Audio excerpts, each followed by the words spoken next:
Greetings everyone! Hello, we're from Salagresa School Makassar on SH1 level. We're going to explain about basic equation. Before we start, allow us to introduce ourselves.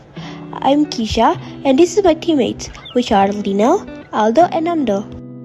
We are going to talk about some topics that you can see in the slide, which were the definition of accounting, basic equation formula, financial statements, credit and debit, assets and liabilities, journal entries, ledgers, and trial balance.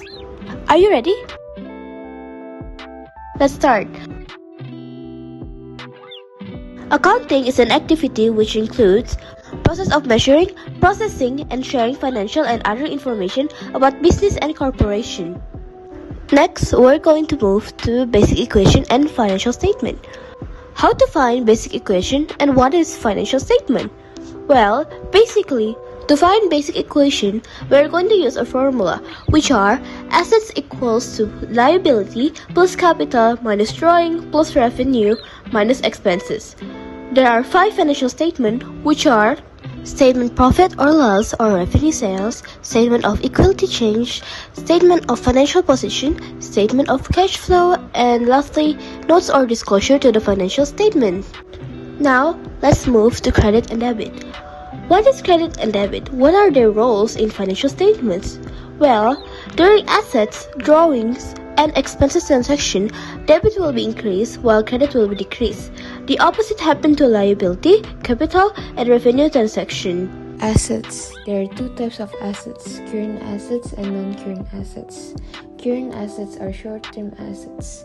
Current assets are items that your business uses in its day-to-day operations and only for less than 12 months. Non-current assets are long-term investment that companies can use for a year or more. Liabilities. There are 2 types of liabilities, which are current liabilities and non-current liabilities.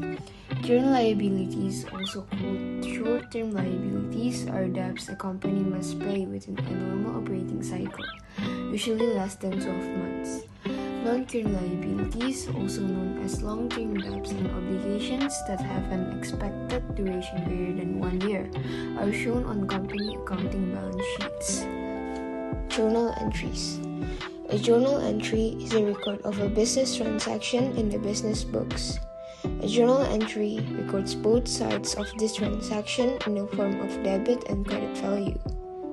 Ledger, trial balance, and conclusion. A ledger in accounting refers to a book that contains different accounts where records of transactions pertaining to a specific account is stored. The example of the accounts are cash, account receivable, inventory, accounts payable, and many more. A trial balance is a list of all the general ledgers account that contained in the ledger of a business. Trial balance consists of account name, debit, and credit. The conclusion is accounting is a process of keeping track of all financial transactions within the business, such as any money coming in and money going out. As you can see, I've color-coded each table.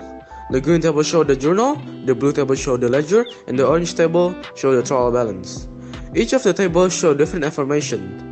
The journal show where did the money came from and where it is going. If it's entering our bank account, it is in the debit side, and if exiting the bank account, it is in the credit side. This do not just apply to bank accounts, but it is also applied to cash transactions and others. The blue table show the ledger, where each of the transactions get its own table, and show where the money is going and where it is coming. And lastly, the orange table is the trial balance, where we check if there's a difference between the debit and the credit side. So you have seen right here, we got the Excel, and on 1 September, he paid $40,000 at business bank account, and then the 2nd September, he purchased antiques for $26,000. Check issued from the bank account. On 7th September, he paid rent for premises $500 by check. And on the same day, he bought goods for resale and paid $3,000 by check. At 10 September, he was charged $1,200 for packing material by UPAC. At 12 September, he paid $2,000 by check for a second-hand van, and a bill was sent to a cure for goods sold, and it is $12,900. 2 days later, which is 14 September, he sold some goods for cash $600. After that, at 19 September, a check for $8,000 was received from a cure. And at 25 September, a bill for $5,300 was sent to OK for antiques sold. And lastly, at 28 September, he paid for motor expenses $65 by cash, and goods invoiced for $1,900 were damaged and sent back by OK for credits. That's all from our explanation. Thank you.